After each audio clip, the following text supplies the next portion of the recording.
Welcome to the Paradise Paradox. My name is Aaron Battle.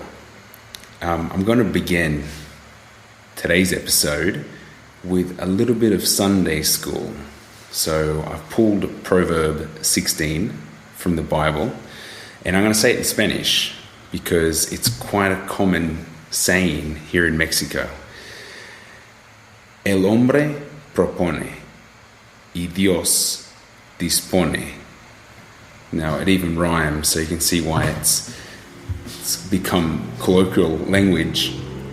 Now, I've never liked this saying. In the process of learning Spanish, it's always jarred me whenever I hear it. And the reason for that should be apparent when I read its English translation. Okay, so this is from the New King James Version of the Bible.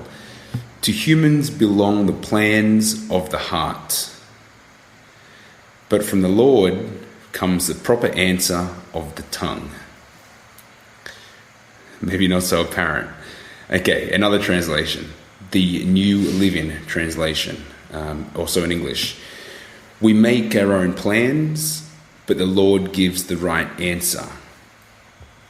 So we begin to see a contrast between human intent and this divine assessment. So the Lord seems to always know what's going to happen, always has the right answer. It doesn't seem to matter exactly what the individual wants. So, the reason why I never liked this saying is because I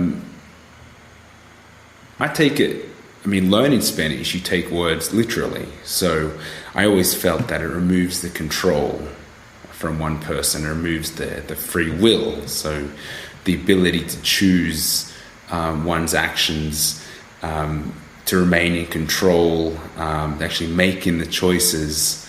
In this case, if you start to believe in this saying, then you leave the responsibility away from oneself. So you start to believe that everything's going to fall into place because of fate or some kind of divine will. Now, I find that powerless, a little ignorant, and as you can see in the episode, it might even encourage negligence on my part, perhaps. But I like to think that maybe that there's no such thing as mistakes. It really depends on the way you want to memorize what happened. The fact is, there's no coincidences. I like to think everything happens for a reason.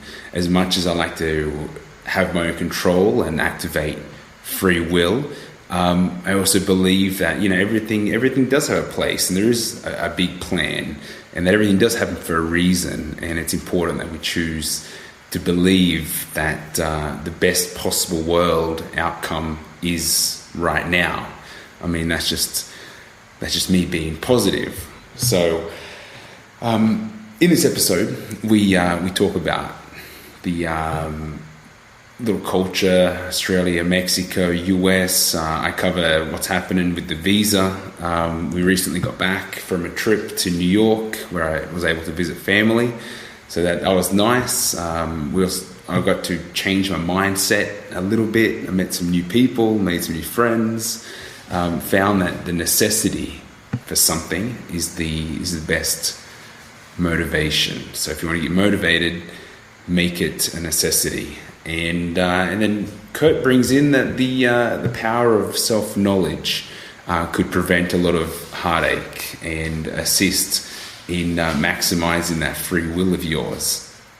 And then in the second half, we jump into some real deep stuff. We hit some topics of globalization, but not so much on the business commercial side, but globalization on what it's all about to be a human being. So cultural integration, the border situation, state borders, don't know what that's all about.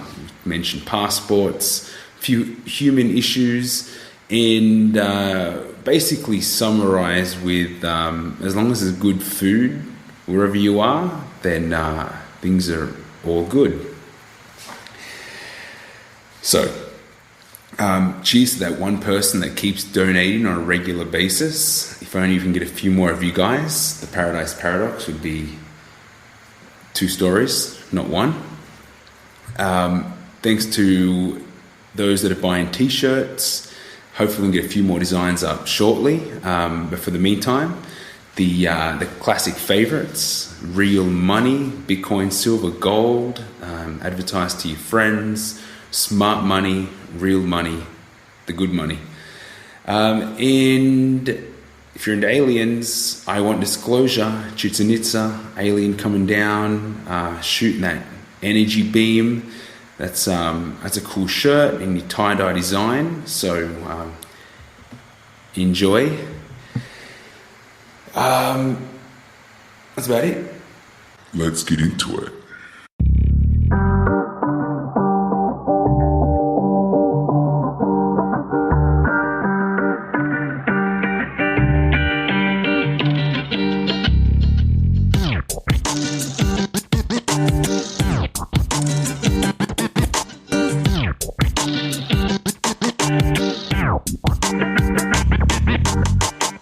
Here we go again. All right. How's it going? Man, all good here. But how's Guadalajara? Because I really missed that place. Okay, Guadalajara's fine. Everything's peaceful. The other day I went to Mercado Corona for the first time since it's been rebuilt, and there's like this conspiracy theory about the market because what happened was a mayor or some politician was pushing really hard, saying let's demolish the market and put something nicer up in its place because it's old or whatever, and everybody was saying no, or all the people who had their little stalls there or whatever, they're all saying no, we don't want that, everything's fine, go away. And then out of, by pure coincidence, the market just happened to burn down a couple of months later. So, of course, everybody points to this politician and says, we know what you did. And people even protest in the streets saying, we want this, we want a proper inquiry about it. And I saw the protesting and I'm like, these people are awful naive. Like why do you think there wasn't a proper inquiry? If there wasn't a proper inquiry out of malice, then it's not like you're going to get one now. Yeah. I mean, and it is kind of silly because everyone knows, and I don't just say people think this happened. No, pretty much everyone knows exactly what happens because that's what happens in Mexico. That's how business is taken care of. Yeah. And, I mean, who knows? So, because, I mean, it's, you're not going to find conclusive evidence of it either way because they brushed it all. If they did do it, they brushed it all away. And that's that. So, anyway, if they can't figure out 9/11, how are they going to figure out Mercado Corona? Yeah. Just got to turn down my volume a bit. Yeah. So okay. I thought what they were going to do. I mean, I saw them reconstructing it for months, like maybe a year, even possibly. And I thought they were going to rebuild some fancy shopping center or something, but no, they actually they built a market there. Pretty similar to what was there previously. And so you have all the stalls and florists and taco stands and people selling clothes and all this stuff, people selling tarot cards and incense and clairvoyant services and everything like that, witching, a little professional witching. Yeah. Brujos.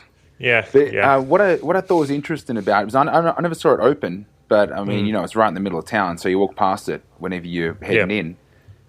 It seemed like the stalls are a lot smaller. I think there was complaints that the stall size was pretty tiny. Ah, okay. Well, some of them look like just like closets. And you're like, what the hell? What kind of business are you going to run in there? Like just one person sitting there with one big bottle of agua fresca that they can serve out to people, and there's not enough room for 2 bottles. So, so do you want horchata or do you want to walk away? Because those are your options. So and that's exactly how they'd sell it too. Yeah. But it seems all right, but it's kind of weird because I never walked into there before it got burnt down. I only walked into the version which was Mercado Corona on the street, like all these displaced stalls moving out into the streets around there in the blocks surrounding it, it's like total chaos. And now you walk in there and it's all clean and nice. It's looks like a hospital or something. And I thought, there's something not quite right about this. Like, where is the chaos? Doesn't sound like a market at all. Yeah. See, a weird thing that's kind of a mismatch between like first world and Mexico is you'd think if a plaza in Australia burnt down, the shops would be closed for the time that it takes to rebuild it. Right. But in Mexico, these people, that's their survival bread and butter. So they just take all their merchandise and put a tent on the street and continue business. There's no downtime. Yep. So at least the government has taken care of that. Block 2 streets off and put up a big, semi-structured tent. I mean, it was well done for Mexico. It wasn't just like a tianguis, which is like a street market. Like it was stronger, I guess, than just a tarp hanging from one side of the street to the other. Yeah, it's semi-permanent, and they had little walkways, so you could even go up there in the wheelchair or whatever.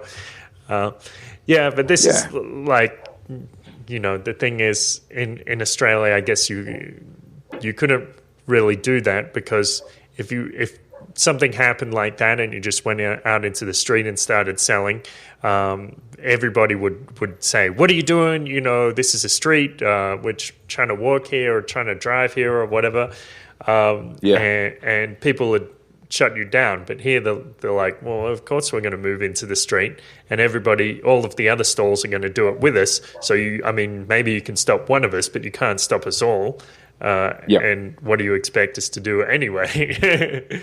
And it's not even that everyone does it. It's no one really questions it. It's like, well, they had a shop and now they don't. So what do you expect them to do? It's kind of a collective understanding. Yeah. But I ask because I really miss the market experience. If I'll give a quick catch up for those that haven't listened to the previous episode.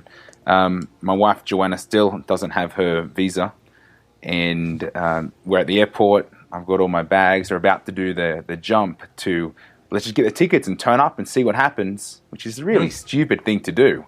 I mean, that's as interesting as jumping on a boat and going, I'm going to sail to a new country and expect them to take me in, right? Kind of. So I thought, it doesn't.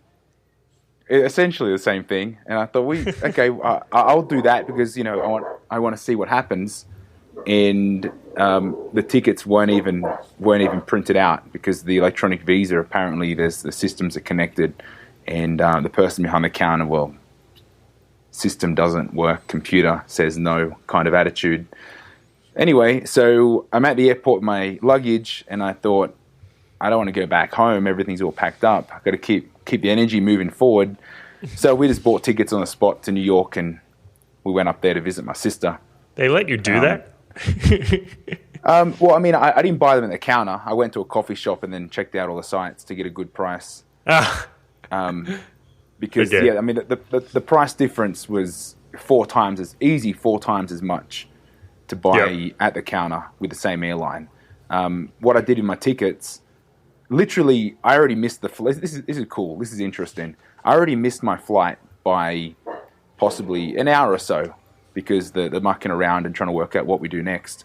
And they still let me cancel my ticket an hour afterwards and have it on hold with no date there. So it's an empty ticket between Mexico City and Sydney, and I can just pay the change ticket price later to reactivate it whenever I want, as long as it's in the same boarding class. Yep. So I think that was pretty good of them.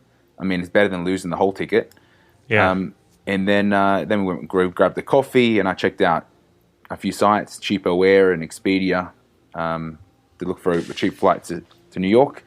And literally that night we were flying to New York.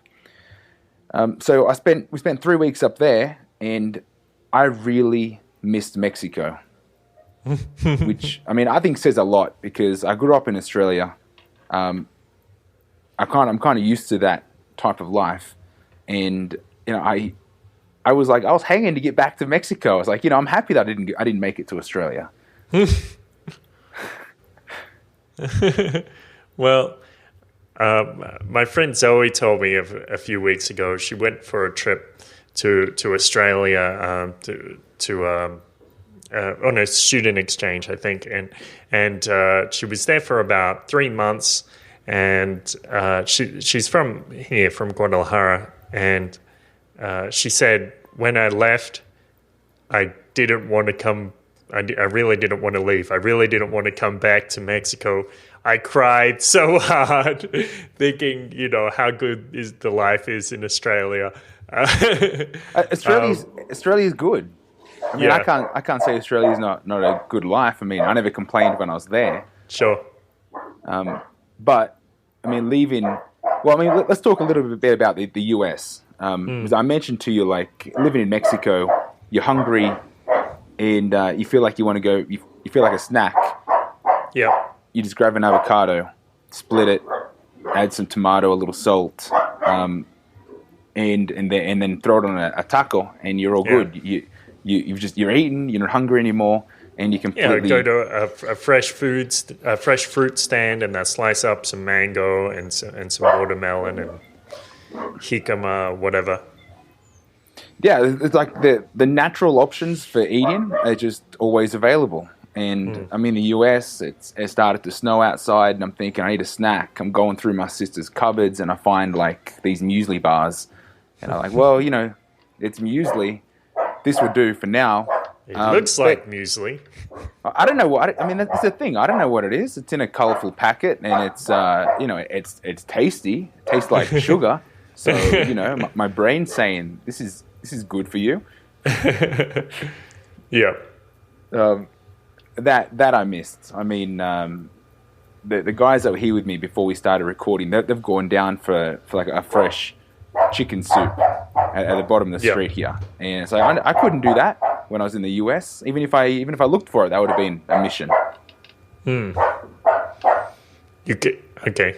You can't buy chicken soup in New York City or in Jersey City. Well, nothing that I could trust didn't come from a can. Okay. Yeah. So Yeah. I guess. Yeah. I miss the food. Yep. That was a big thing. Yeah. For sure. Man, I just miss everything being so close. I mean, you could leave your place, and within your block, you could pretty much get whatever you want done. To getting a new pair of tires put on your car, to buying some weed across the road in the park, to getting beers literally at the bottom of your stairs. I don't know what have I missed. I've covered all grounds, and of course food. Within a block or two, pretty much whatever you want. Yeah. But at my sister's as house, long as it's Mexican. Well, I can walk a little. I can walk about 8 blocks and get some Argentinian empanadas or something. Well, that's a bit of a luxury. Yeah. I know that I would have to get in my car and drive at least 8 minutes to get McDonald's or Burger King or Five Guys. Right. It's just different way to live. Yeah. I don't know. I kind of like the luxury we have in Mexico. Yes. Yes. Sounds weird. It's funny. So let's see. You were saying about the visa situation. You think there was some divine providence entering into the picture there. Well, I mean, that's the way I look at it. But I mean, you told me otherwise. Yeah, I said to you, I think you're being delusional. I think what actually happened was you didn't arrange it, and Joanna didn't arrange it, and you were both negligent, and and that's why you're not in Australia right now. Yeah, I guess the motivation to complete those tasks when they're required to be completed just wasn't there. Yeah. Otherwise, it should have been done months ago. Really, I mean, not 1 month before you're flying out. Yes. So, okay, maybe I was a little slack, which I did mention. I should have been a little more hands-on with the whole process. But anyway, this divine empowerment that I've been given is like to see the world clearly. All of a sudden, I'm going to embrace because it's there. Yeah, well, you that happened, whatever. So you may as well make the best of it. Exactly. So, I mean, this happened literally 5 minutes before we started chatting. I'm on Facebook, and I saw a little video of an interview with Antonio Banderas talking about, his experience in Hollywood and how pretty much, he learned a lot in Hollywood, and he was able to see that you can pretty much anyone can achieve whatever they want if they put their mind to it and their energy to it. How's that dog barking out there? Is that coming through? Yes. Is that it's definitely there. Is it going to be a problem? Because I can go and kill it if you want. I'm sick of that thing. I think it's the neighbors. They probably wouldn't appreciate it. Probably not. Anyway, hopefully he heard me, so he's going to shut up. So I'm listening to this interview with Antonio Banderas, and he's talking about how anyone can empower themselves to get anything done when they want to. If that's their if they feel like that's their life calling, they're going to possibly get a few no's or get pushed back, but they'll keep pushing through, and eventually they'll complete whatever they need to do. Yes. And then he started talking about a survey that was done by graduate students and how he quoted something like 70%, but I think it's pretty much higher. They've all got this idea or this mission in their mind that they're going to go out in the world and start their own Google or Facebook or their own company, their own thing. Okay, sure. They want to be in control of themselves. They want to be in control of their own project. Yep. Which, I mean, I completely resonate with that. And I think most people around me, whether I attracted those people or I find those people more interesting, that's the world I live in. People want to live their own life rather than being put in a box and told, what to work on and where to push their creative output. So that just popped up like literally in the last half an hour, and I thought, well, that's interesting. Because now the whole thing of going back to Australia was, okay, I'm going back to the Australian way of life. I've already contacted a few friends, a few ex-colleagues, and, see where they're at and what work's going on, just so I don't have to go through the whole seek process and apply with resumes. And, it's a little bit slower. I'm pretty much keen to get straight back into work. Yep. Without thinking why. I'm thinking I need to get back to work so I can get some cash flow moving. And all that. So, normal stuff with life. You need a little extra money, go to work. But now I'm not in Australia, and I'm not going to Australia until, I don't know when. It's a big question mark. So I'm in Mexico, and a lot of people in Mexico have trouble making money. Like, it's not that easy to make money in Mexico unless you have, like, higher skills or you're well connected. What do you mean it's not easy to make money in Mexico? What do you mean? Well, I mean, make good money. I mean, I'm not going to go work for $15 an hour. $15, maybe 23. That's a lot of money. Yeah. Okay. Well, that's a bad example. I mean, I'm trying to think. You're not going to work for Mexican minimum wage. You're not going to work for $10 a day. Yeah, that's not bad. $10 a day. A lot of people work for $10 a day. It's true. Yeah, I mean, $10 $10 a day is not going to satisfy my lifestyle, my travel requirements. Yep. So I'm trying to be creative and think, well, now what do I do? And I think the fact that I'm not going to Australia and I'm not going to, put my dreams up on a hook, and I'm not going to put my life on hold to go work for somebody else. Now it's like my whole perspective, my whole mind has just changed, literally like a switch. And now I'm thinking, turn on the entrepreneur mind. Who do I know? What have I got? What do I know? What can I do to create some value here? Try to step away from money, but what can I do to create value for someone else? I got friends in the US that they own concrete painting companies, and I don't know anything about that. But now I'm thinking, maybe I know someone else that might need that. So who can I contact to join these dots? Or what's my sister doing? Maybe I can start moving things out of Mexico. Or I was looking at coffee for a little while. Maybe I should look at that again. So this necessity to survive with a standard of living that I would like to uphold is coming through.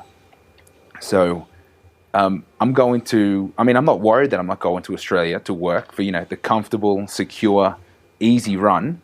In a creative way, brain dead. Turn off your ability to manifest and create something. I'm just going to fall back into that track. So this video pops up and it's reminding me to work out what I'm supposed to be doing, what I feel good about doing. So this is why I think it's kind of like a little divine intervention. God just hit me on the head with a hammer and said, "Come on, man, you're better than this. You're not supposed to go back to Australia." So even though it looks very sloppy, that maybe I didn't want to go to Australia, I think if I can push through and connect two dots, that's all I need to get some kind of cash flow that's satisfactory, then I've changed my whole future. I will never look for a job ever again, and I'll have enough money to look for another dot to put together and another dot. And in that way, I would get accustomed to this way of life and break out of that belief system that I need to study to get a qualification, to get a job, to go to work, to make money. You know what I mean? To program my children to do the same thing. Yeah. So where it gets interesting is that just in the last 2 days of arriving back in Mexico and thinking, I got off the plane thinking I need to know what I'm doing. As in, I need to know that I'm not getting a job, and I need to start questioning some of my own family members. What exactly do you do? Because the majority of them work for government or police or in those kind of roles, those kind of comfortable social security kind of positions. They're useless to me. They're not going to help me. Well, I need to find out who's working privately or who's working. Maybe they're all willing to go to work for a security company instead. Okay, yeah. Well, I have to look at their skills, but that's down the track. Yep. I'm looking at the immediate. I need to see what are the needs for the connections of people that I have here in Mexico that are working for themselves. So that if I can give them something to satisfy their need, give them some, and that's valuable to them, then naturally there'd be a kickback to me. So I got off the plane with this mentality, and within these last 2 days, not only through meditation have I got a page of notes of people that I need to get in contact with and just find out where they're at, but I've had literally diamonds fall out of the sky, things that I would say this could never have happened if I got straight back to Mexico and was ringing up about that visa. I haven't even inquired about it. I don't care. I figure I'm back in Mexico. I'm going to be here for a few months so I can build something. So this whole mindset, and all of a sudden I've got friends of Joanna and family contacting me saying, I had no idea you were doing this. And I'm talking about with studies with Bitcoin, my knowledge in cryptocurrencies, that I don't know where that's going, but it's pretty big and it's the future. So if I come across a cousin of Joanna's saying, I have a friend that's very interested in this and he might need your help, that to me is like in something that my own mind manifested just in the perspective that I adopted when I got off the plane. Mm-hmm. Mm-hmm. So okay. So be sloppy with your visa. No. Okay, no, I wouldn't. I don't think that's the point of the. That is definitely not the point. Like if that, if what you're throwing out there is really true, then the real moral of the story would be to invest into. Be more introspective and know what you really want out of life, so you never book a $2,000 flight across the other side of the world, which you're going to bail on anyway. That would be the smart thing to do. Not to get to the airport expecting to go to Australia without a visa, get declined, and have to go to New York City or New Jersey instead. Yeah. Well, see, but it's funny the way the world works like that, because that's what I needed to do to be where I am. And it sounds really stupid, and I'm cool with that being, saying that's a really dumb thing to do. I mean, I've done worse things, so whatever. Okay, but I still think you're taking this long route down a very straight road. Yeah, okay, I agree. I mean, if somebody wrote this, like literally, if I had a dream, okay, dreams are different because I kind of respect dreams. I mean, these are messages from the other side. But say if you wrote me a very precise email with Aaron, I'm a close friend to you. I know a lot about your life and what you're doing and what you like. So I wrote this email so that you can go through my dot points here and just double check that your mind's right. Okay. Say you did this, and I can say you're a very good friend of mine, so I respect your words. Yeah. The power of that wouldn't have been anything compared to the real life experience that I experienced. It's like it doesn't, because I wouldn't have had the mindset, like that perspective change. Yeah. I've got friends that I'm telling them, maybe you should rethink these things. Yep. And they're like, oh yeah, cool, Aaron. Yeah. Not disrespectfully, like I'll think about it, but it doesn't change anything. Well, it's that. Well, it sounds like you're not actually putting that much weight on these things, so maybe you should be. Yeah. Well, I'm speaking for myself in this case, but through experience, I can say this happens to a lot of people. I mean, I give advice to family and friends all the time. Yeah. And they don't. I mean, it's not like they don't take it, but I can see that they don't. It doesn't weigh the same. Sure. As what it is if they, it's like you should put your seatbelt on, and you don't think about it until after you have the accident. Things like that. Yeah, it's true, but that's what self-knowledge is really about. Self-knowledge means that you can actually look where your present actions are going to take you if you don't change something. That's what self-knowledge can give to you. Yeah. And yeah. Well, with that being said, I don't think there's enough people striving daily to increase self-knowledge. Yeah. It's kind of like a background program. True. Well, I mean, the reason why I think, maybe I did go around in a spiral just to get to where I am, even though I could have just taken a few steps forward, is because the experience I had. I didn't mean to diminish what you've been through, because it's it's good to have that, and have that perspective and be open to it and find out the lesson there. So yeah.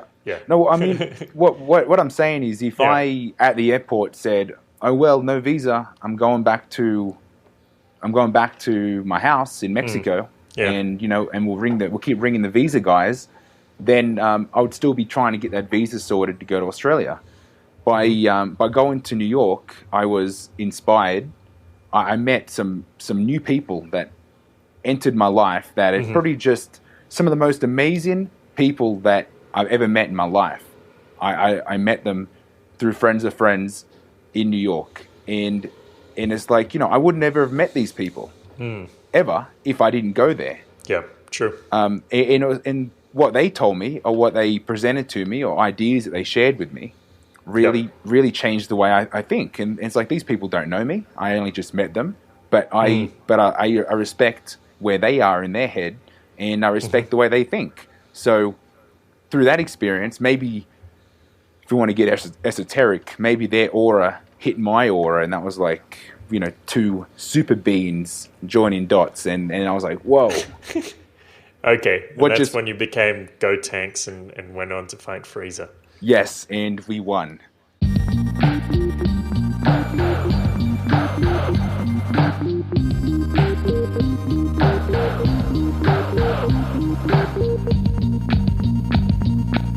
So I guess the moral is, even if you mess up your visa and everything goes terribly and you don't end up where you intended to go, you can still learn some valuable life lessons and meet some interesting people and have a good time. Yeah, and then get back on track, a better track than where you were before.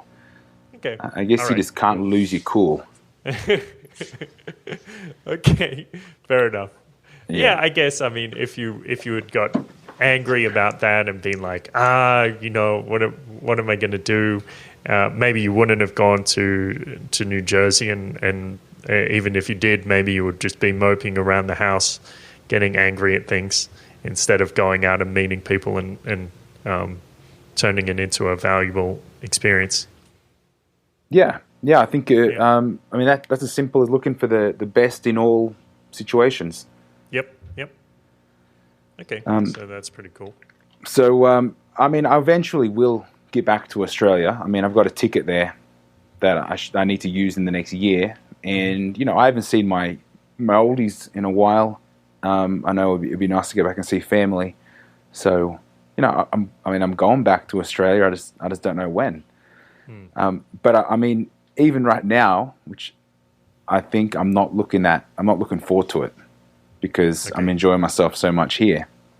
and I think in a way, because you've been here, I was thinking almost a couple years if you add the previous trips. Yeah. And I think as soon as you do that, as soon as you spend a good amount of time somewhere else, you kind of your mind changes. You develop yourself.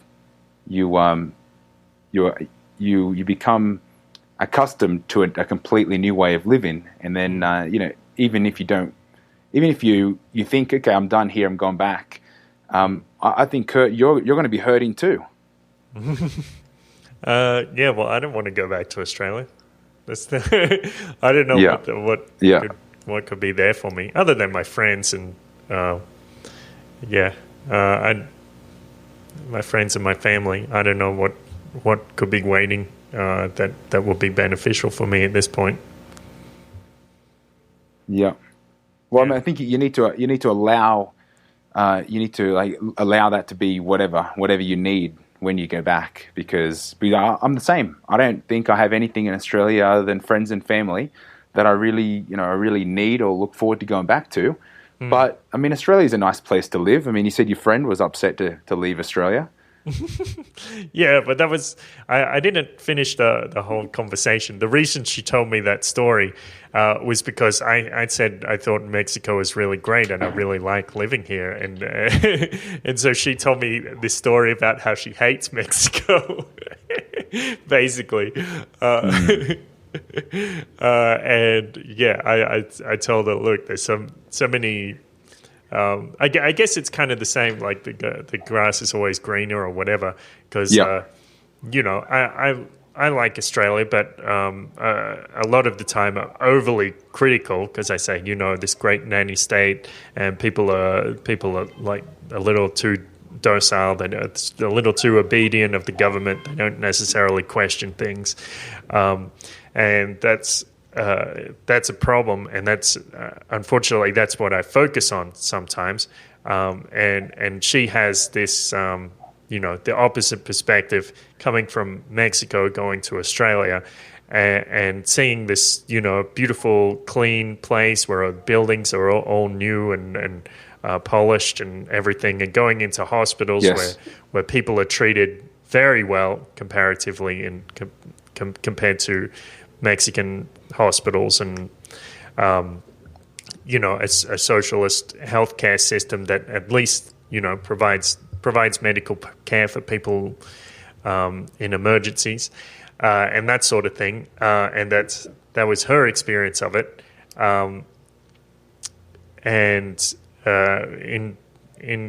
the things that she doesn't see about Mexico is where people have these opportunities. They can just go out into the street and start selling things, or start a lot of different kinds of business without a lot of capital, without having to pay thousands of dollars in taxes up front and licenses and inspections and all this bullshit, expensive bureaucratic nonsense that you have to do in Australia. Well, I mean, okay, something I think I may have mentioned this to you before about, I kind of admire the change that you've taken on. I mean, gone from Australia to Mexico, it is a bit of, it's a big cultural difference. And although, I have families connected to Mexico, it was a big change for me. I mean, I can't say that I just got over here and everything was smooth, because it's the same as being anywhere. It's whether you forget it or not, we're all surviving. We have to make sure that that we're taking care of ourselves, that we're eating well, that we've got good hygiene, and sometimes, for example, just being here at Joanna's grandmother's house, I haven't had water for the last 2 days. And it's because they're repairing some highway, down the hill here, and because of me being up the hill, the water pressure's not there, so there's no water. So we had to call a water truck to come and fill our reservoir with water. And of course, there's like 1 million people up here, no exaggeration, and everybody wants water. So we had to wait 2 days for the water truck. Wow. And even though it's not that much money, it might have been like in US dollars, maybe $40 for something, for like a whole truck, which I don't know, a lot of water. It's like that's uncomfortable. So that's what I mean by survival. In Australia, you don't have that level of survival, and and so you don't question what's going on, and that settles in, and then you do become a little, docile to such belief systems or control systems, government. Yeah. So complacent. Everything's going so great, but that's the big problem that I really foresee, because when people are that complacent, what the hell happens if something goes wrong? And when people aren't used to surviving, what happens if there's a currency collapse, or the commodity prices drop, and all of a sudden Australia has a lower standard of living? How are people going to take that? Especially when they've basically been coddled and spoiled their whole life, not knowing what the world is really like. Yeah, well, I really enjoy the way Tyler Durden in Fight Club refers to the populace as Hindu cows. Okay. Just cruising around, never been sunnier. Yep. Which, it is a problem, and I think somebody that's grew up in Mexico and maybe did have to survive a little bit more than anywhere else or somewhere else. For example, like growing up in Australia or any first world country, would go to Australia and see how wonderful it is not to have to fight for clean water, or not to have to be concerned about a policeman pulling me over and extorting me for cash on the spot, and not having that. That's one thing that cash on you, or what? Yeah, not having the cash to. Well, just, now they pull out a credit card reader and say insert it, or they literally do that. Say on Melbourne trams, they're like, oh well, you could get a $200 fine in the mail, or we'll just charge you $50 on the spot. Here's answer your credit card. Well, okay, I was unaware of that. I mean, not being in Melbourne. I mean, that's kind of okay. This is weird. So I look at that that's kind of cool. But I mean, $50 is expensive for a ticket, though, isn't it? Yes. I mean, for the luxury of but so is 200. So yeah, well, you take the good with the bad. But I mean, I caught a train from in New Jersey from Asbury Park to Penn Station in New York, and I could have got on the train without a ticket. Right. And there's no problem. It just means I have to pay $5 more, for the convenience of paying on the train. And I think if I'm running late to the train and I can see the train come in, it's like I don't have time to go to the the little machine and put the numbers in and put my card in or put cash in and buy the ticket. So I'll pay $5 from the guy that's on the train, but $50 just to buy it on the tram, was it? That's not worth it. Yes, it's it's ridiculous. I could complain about that whole day, but they used to have. Okay. They used to have on the trams. They used to have ticket machines, and you just get on and buy one. But then they removed them because they put in the new system. And even if you top up your little tram card a day before, or like less than 24 hours before, and it just won't work, and then they'll fine you $200. Yeah. Like this, I don't know. This the whole thing they just set it up so poorly. It's like they just set it up to exploit people. Yeah, that's not cool. But just hitting the corruption button again. I mean, we all know that Latin American countries are known for a higher level of corruption than first world. Yeah. And it's something that I think most travelers they've got it in the back of their mind, but without growing up with it, you don't really understand how deeply ingrained that becomes, or that is in the culture.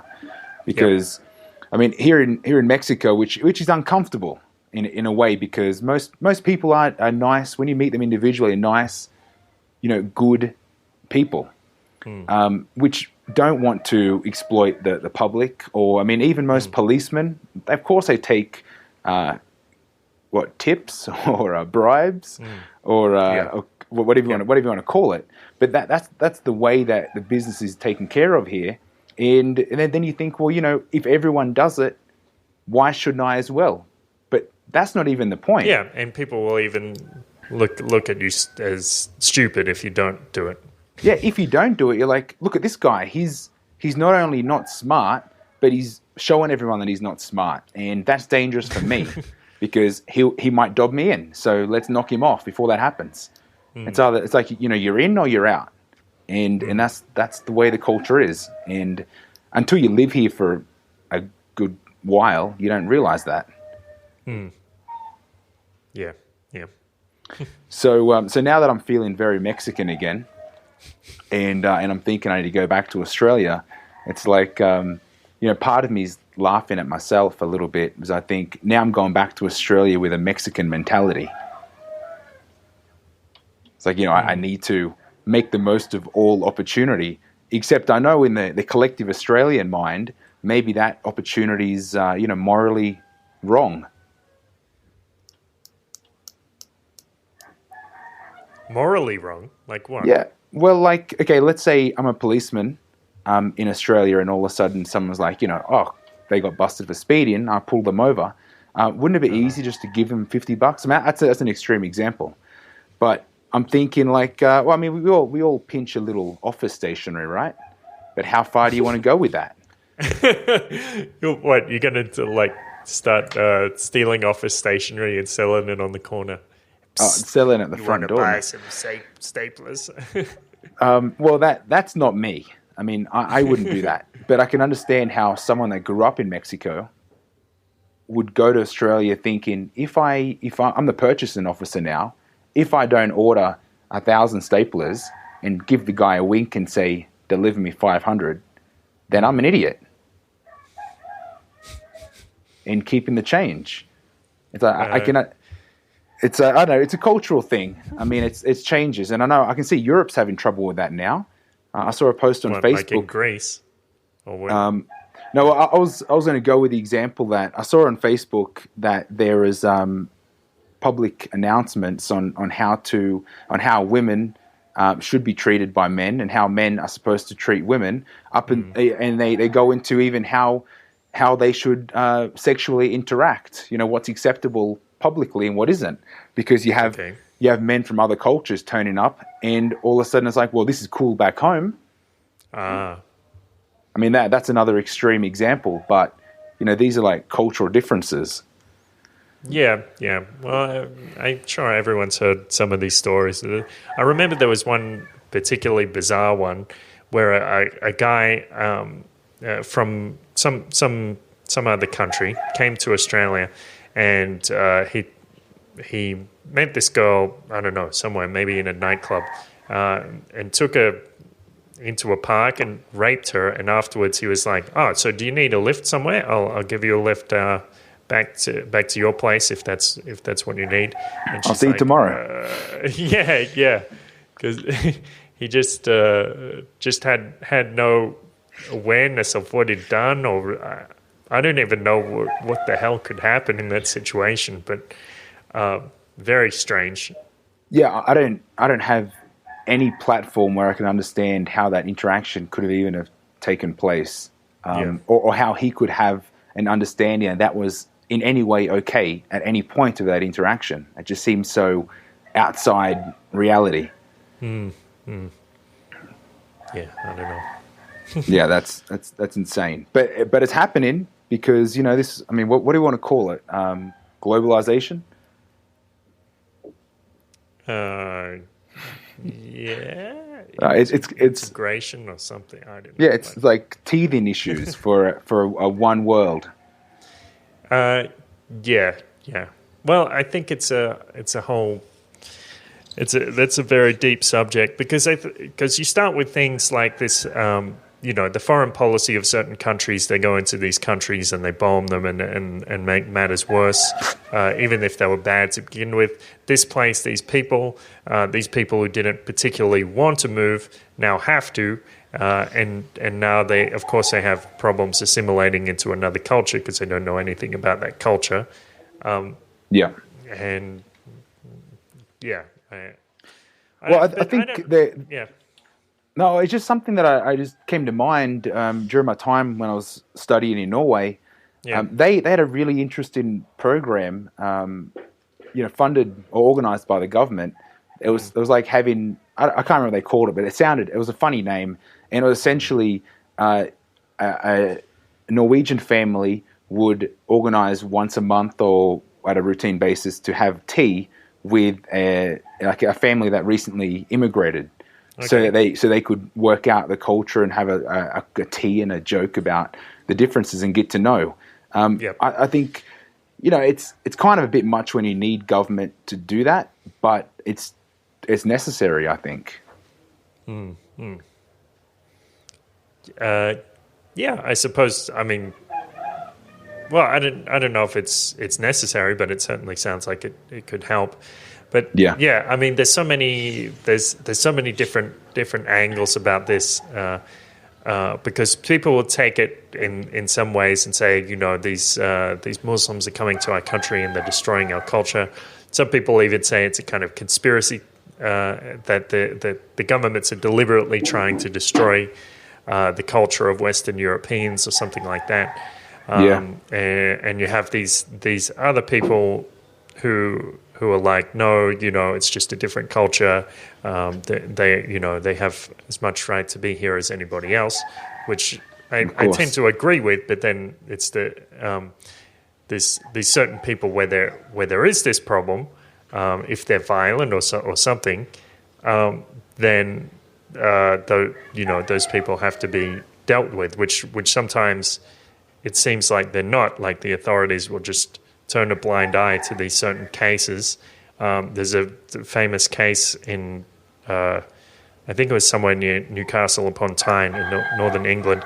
A bunch of Pakistanis were running this kind of paedophile cult, and the police had taken this cultural sensitivity training. Nobody wanted to investigate the Pakistanis of fear of being labeled racist. That's what they say. But on the other hand, I also wonder, if it bleeds, it leads. So I have to wonder if we have this impression, this exaggerated impression of how often immigrants are actually committing crimes. Maybe it's just like, for example, with Tesla. Tesla Motors, it's a new company.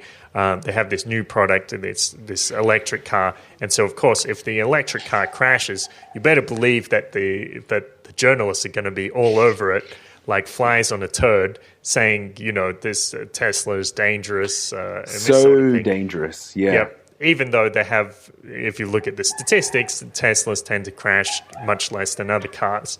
But because it's new, because it's different, you can make it bleed, and so put it on the headlines. And so I think the same thing happened with the Concorde. It was, because I've been researching this online, and nobody seems to know exactly why that plane was pulled. I mean, there's many different reasons, and I've come up with a few of my own. But from one accident, maybe it's a little fuel hungry. Maybe it's disrupting the ozone. But it's it's a standalone technology, and it's easy to pick on. Yep. I have to wonder what happened in that case. Did you come to any conclusions through your research? Well, none that I think were really solid. But I think, or personally, I think, and maybe people listening in might enjoy this, I think it's got more to do with the change in the solar activity and the fact that this jet actually flies in the outer levels of the atmosphere at Mach 2, which, if we touch on the fact that we think, I shouldn't call it a fact, that space technology of the 50s was inadequate to get to the moon. Due to with what do they have? These lead suits to protect them from electrons flying through space or space energy. From the Van Allen belt, I think you're talking about. Yes, that's the one. I think that there's a similar effect with planes flying in that altitude, and they didn't want to get busted for people exposed to that level of radiation, so they stopped flying. That's my conclusion, but there's not really much backing that up. That's just me drawing at straws. I think it was actually because the conspiracy is that the sun is actually a lot lower than we think it is. So with these high-flying aircraft, there was a risk that the Concorde would actually fly into the sun. Hey, those pilots, they drink a lot of those bars, I think, and people do run off the road due to drink driving. So at speed kills, right? Yeah, especially flying directly into the sun. Yeah, that kills. That could hurt. You might have a few bruises from that one. Yeah, I don't even know what the sun is. Does anybody? Well, some people have some hypotheses. Yeah. Well, getting back to culture, because that's kind of where we ended up. I think it's kind of a joke, these checkpoints we have to go through at airports to move from one country to another.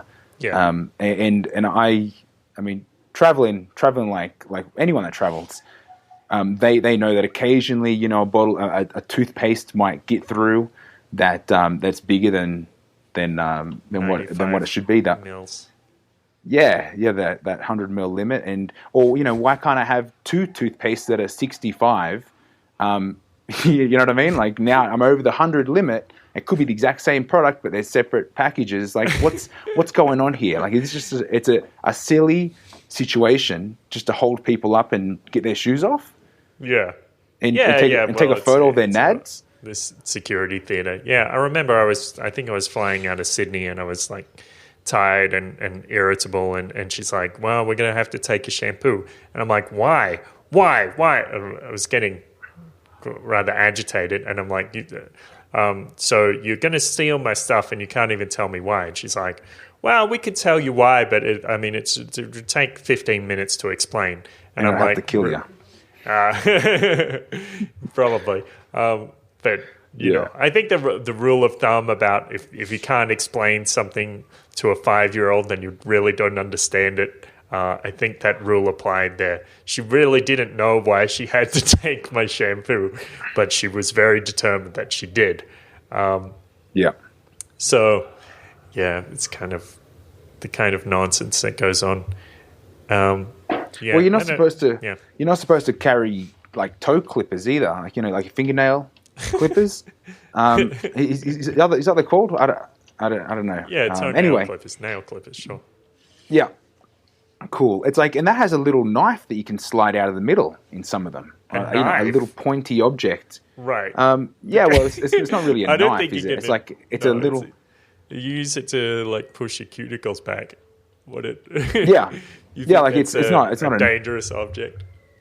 I think if you were to take it to a blacksmith and have it hardened and sharpened, and then have a separate item as a handle that could fit on top of the main structure of that item that holds a blade, I think that could be very dangerous on a plane. Yes.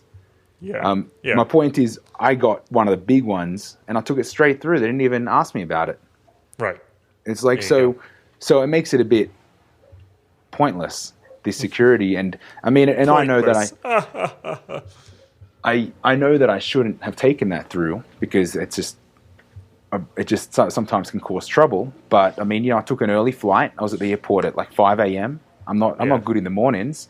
So, and I'm packing, and it's like just throw it all in the bags, and you move. And then all of a sudden, here I am at the airport. I mean, this didn't happen, but you can get here. I'm getting held up. I'm in a little room because I was trying to carry a knife on the plane.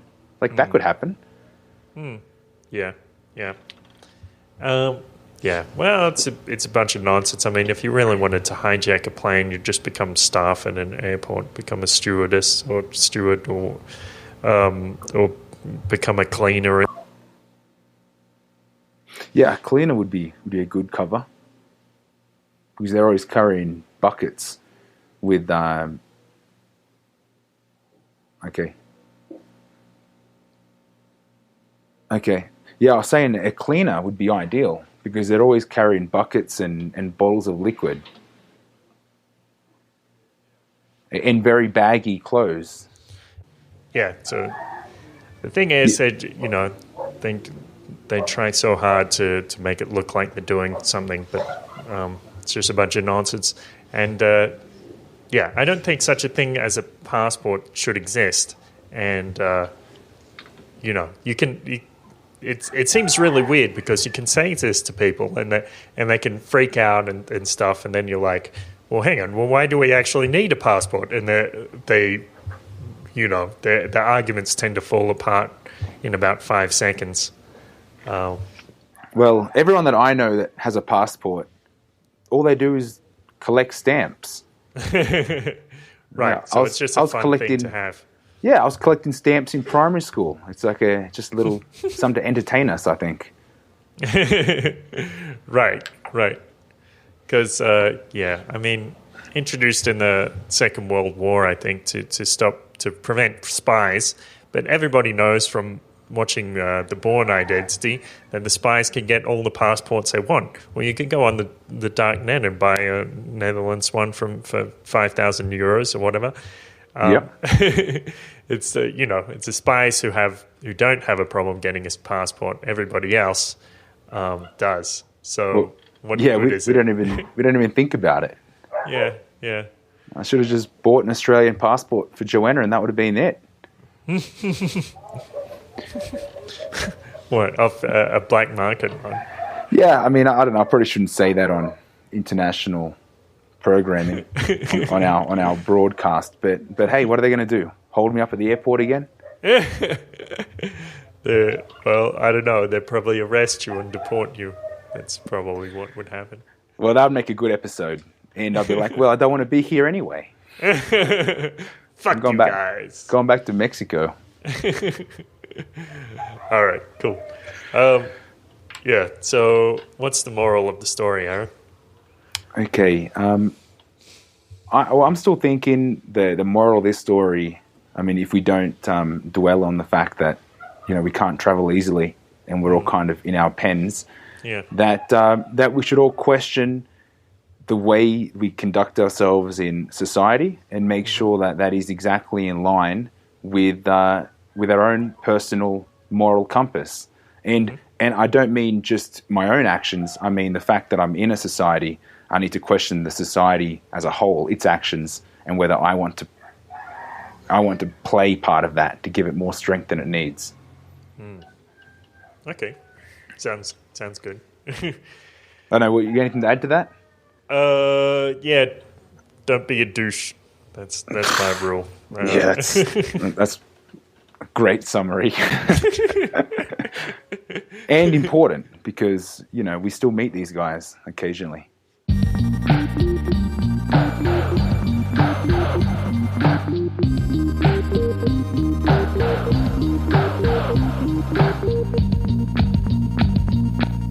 Thanks for hanging around for another great episode of the Paradise Paradox. If you're interested in getting the show notes, www.theparadiseparadox.com/1. That's 106, episode 106. If you're enjoying our themes, we have many other episodes, so check out the links in the show notes. There's also a few other episodes we'll throw down there, so if you want to keep on the same theme. Thanks for those that are donating. That's very cool. If you aren't and would like to, same website, www.theparadiseparadox.com/donate to the Paradise Paradox. There is there's a tab up the top of the page, a tip tab, where you can leave your tips, and thank you. I'll see you in the next episode. Peace. Thank you. Keep shifting.